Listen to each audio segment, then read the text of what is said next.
2026-এর বিধানসভা ভোটের আগে বড় রদবদল বাউরি কালচারাল বোর্ডে। বোর্ডের চেয়ারম্যান পদ থেকে দেবদাস দাসকে সরিয়ে নতুন দায়িত্ব দীপক দুলেকে।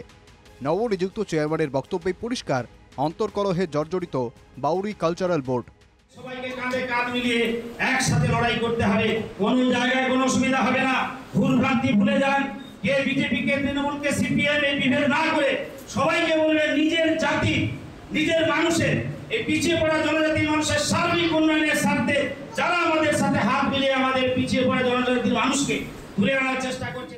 2026-এর ভোটের আগে কেন এই রদবদল উঠছে প্রশ্ন। আগামী দিনে ভুল শুধরে ঐক্যবদ্ধভাবে কাজ করার আহ্বান জানিয়েছেন দীপক দুলে। বিষয়টি নিয়ে কোনো মন্তব্য করতে চাননি অপসারিত বোর্ড চেয়ারম্যান দেবদাস দাস। 2021 সালে মাননীয় মুখ্যমন্ত্রী এসে বার্তা দিয়েছিলেন যে সমস্ত পিছিয়ে পড়া জনজাতির মানুষের মধ্যে বাউরিরা সব থেকে পিছিয়ে আছে, তো সেই বাউরিদের সকলকে নিয়েই কাজ করতে হবে। তো সেই জায়গায় হয়তো আন্তরিকতার অভাবের কারণে হয়তো আমরা সেই সুযোগটা পাইনি, আমরা বলার সুযোগটা পাইনি। কিন্তু এখন আমরা বুঝতে পারছি যে না, ওই 5টা বছরের মধ্যে দিয়ে আমাদেরকে পরিবর্তন করতে হবে, যে এখানে কোনো বিভেদ দ্বন্দ্ব জাতিতে জাতিতে বিভেদ থাকবে কেন?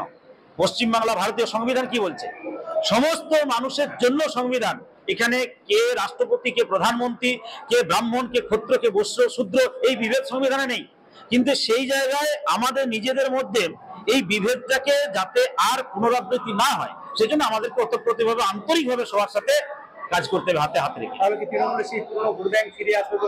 অবশ্যই আমাদের মানুষের কাছে একটা বিশেষ বার্তা গেছে। যখনই মাননীয় মুখ্যমন্ত্রী এই পশ্চিমবাংলার বাউরি কালচারাল বোর্ডের চেয়ারম্যান হিসাবে একজন শিক্ষককে প্রতিনিধিত্ব করার সুযোগ দিয়েছেন, সেইটা দেখে আমার জনজাতির মানুষ তারা কিন্তু আনন্দিত হয়েছে, উদ্গ্রীব হয়েছে। আগামী দিনে আশা করি তারা আমার পাশে থাকবে, আমি সরকারের কাছে বার্তাটা দিতে পারব। বিজেপির দাবি, বোর্ডের কর্মকর্তারা তাদের সমাজের জন্য কোনো কাজই করেননি। এই বাউরি সমাজ এবং দলিত সমাজ ভারতীয় জনতা পার্টির সঙ্গে রয়েছে, তাই তারা মুখ পরিবর্তন করলেও মন পরিবর্তন করতে কখনোই পারবে না বাউরি সমাজে বা দলিত সমাজে। আমাদের আশা এবং বিশ্বাস যে 2026-এর নির্বাচনে মূল ভূমিকা বাউরি সমাজ রাখবে এবং বাউরি সমাজ আমাদেরকে কথা দিয়েছে, প্রতিজ্ঞা করেছে এই সমাজ 12টা সিটের 12টা সিটই তৃণমূল কংগ্রেসকে জিতিয়ে মমতা বন্দ্যোপাধ্যায় হাতে তুলে দেবে। রাজ্যের অন্যতম বড় জনগোষ্ঠী বাউরি। বাঁকুড়া, পুরুলিয়া, পূর্ব ও পশ্চিম বর্ধমান, ঝাড়গ্রাম, বীরভূম ও হুগলি জেলার প্রায় 68টি বিধানসভা আসনের অন্যতম নিয়ন্ত্রক এই জনগোষ্ঠী। এই গোষ্ঠীকে নিজেদের পক্ষে রাখতে 2021-এ বাউরি কালচারাল বোর্ড গঠনের ঘোষণা করেছিলেন মুখ্যমন্ত্রী মমতা বন্দ্যোপাধ্যায়।